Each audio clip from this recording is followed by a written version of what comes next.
My name is Hasena, and my job is digging graves for the dead in the cemetery. One day in Esfand, February-March of 2022, they asked me and my coworker to dig a grave for a famous family. This family owned a plot in the cemetery, which wasn't strange in itself. What was strange was that this time, the grave had to be dug inside their family crypt.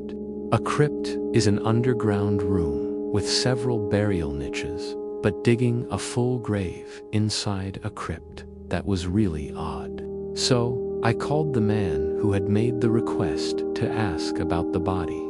He said the deceased's last wish was to be buried with his family, but since the crypt had no empty spots left, they had to dig a new grave inside it.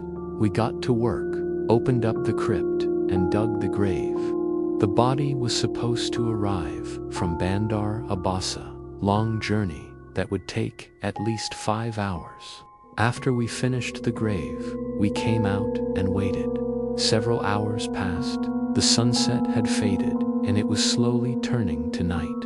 From a distance, a group of people entered the cemetery carrying a coffin. It seemed like they wanted to bury the body and leave as quickly as possible. None of them were crying or showed any sign of sadness. They weren't even saying La ilaha illallah while carrying the coffin. I'd never seen anything like it. It was as if this dead man was a terrible person that nobody liked, so no one was upset about his death. I looked at my coworker, and he was surprised too. Our job was to lower the body. It was just me and my coworker, because the others were afraid of the dark, and the crypt's stairs were very narrow. More than 2 people couldn't go down at once. As we were carrying the coffin down, it felt like some force was preventing us from lowering it. It was as if someone was actually lifting the coffin, stopping us from going down. Even though there were 2 of us, going down those crypt stairs with that heavy coffin was impossible.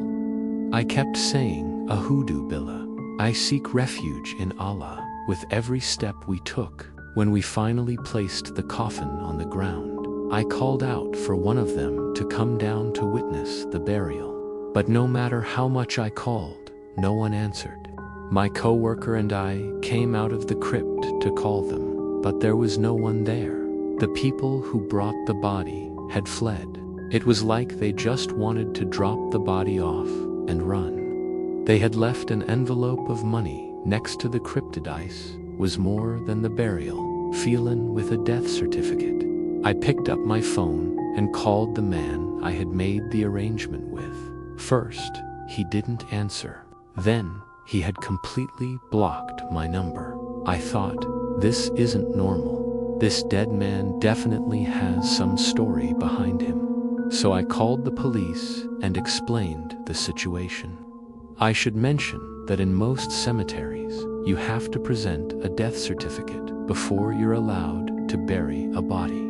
This one was a bit different. The police came and examined the death certificate. They contacted the hospital to confirm that this person was the one who had died there and that the death certificate was valid. The hospital confirmed it. In cases like this, we have to be sure the person in the coffin is the one named on the certificate.